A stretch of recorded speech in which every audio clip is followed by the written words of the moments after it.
What up? Right here at Choppers, you know what I'm saying? Getting it in. Okay. My boy Joe. Getting it in over there. That's what we do.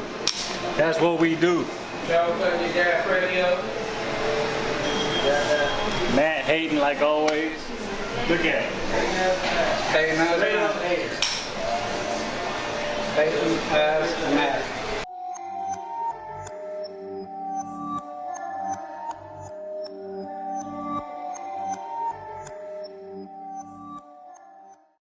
Alright guys, check it out. I picked these up yesterday. I ain't even opened them up yet. I was going to, but I didn't because last time I bought a pair of clippers, my boy Matt started yelling at me saying, "Tank, don't open them. You need to unbox them for YouTube." So yesterday I bought these and I ain't even opened them up yet. About to take them out the box. We're gonna see what they come with.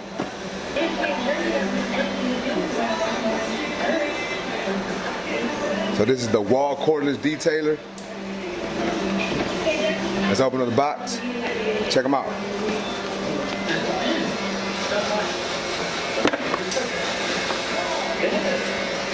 So we're going. So this is what it comes with inside. When you first open it, it's got this little, "Hey, did you know fun fact about Wahl?" Faded forward, Wahl Clipper Corporation, all that. Y'all can check that out. All right, now let's get to the hardware, the good stuff. It's in here, right here. All right. So, per usual, this clipper comes with a manual that we don't look at. We just chunk to the side like that.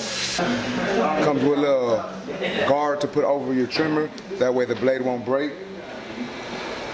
And it also comes with, let me open this up.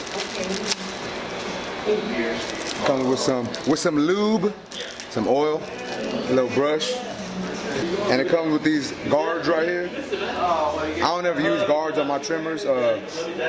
Some people do, I don't, but it comes with a one guard. Check it out. I'm sorry that you had to roll. I don't know if you can see it, but that's a little one guard right there.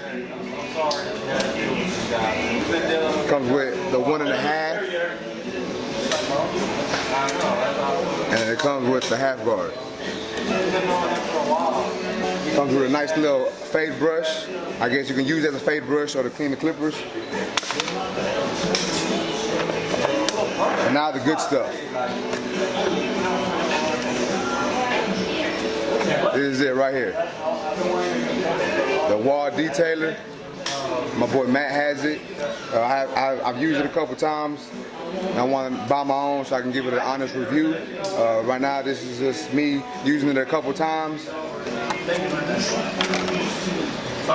y'all check that out. Alright, man. Thanks, Joe.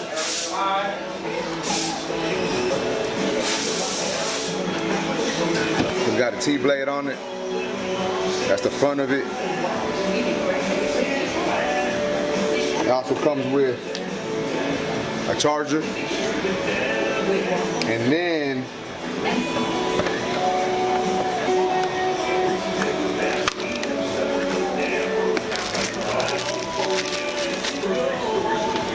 you got a little dock for it. This is one reason why I actually wanted to purchase these. I like when clippers got the little dock, you know, I just feel it gives your station a nice look. And it's just nice to have somewhere to actually put your clippers instead of just putting it on your station, putting it in your drawer. Even though I do have my Tune 45 charging mat, I still enjoy having these charging docks just to set my clipper in. Like for my masters, I use the charging dock, and for my T-edgers, I use my charging dock. So these will go on my station, keep them in the dock, keep them charged up. You know, that's a plus when it comes to having these. But we're gonna charge them up. We're gonna put them to work today, and then I'm gonna give y'all a small review of what I think about these trimmers.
guys. So my first day using these, you know, y'all seen I unboxed them. I put them to charge. They actually charged pretty quick. It took about maybe 45 minutes and they were fully charged. I took them off the charger and I was just using them throughout the day. First thoughts on them, you know, I like them. They're pretty good. You can tell they're not as good of a clipper as some of the, or as good of a trimmer as some of the other trimmers. They feel a little cheaper, a little cheaply made, I guess you can say. But nonetheless, you know, I think they're pretty good. As of today, they work good for me. They were balling out good. They were lining up good, straight out the box, no zero gapping. And I just, you know, brand new, they're gonna work good. We're gonna work with them for a couple days. We're gonna see how they work in another week or so. And then I'll be giving y'all a full extensive review on these bad boys. So y'all stay tuned, guys. Make sure y'all drop a comment in the comment section. Make sure you like this video, subscribe and share. And until next time, YouTube, I appreciate y'all. One. Say something, Eric. Choppers for life.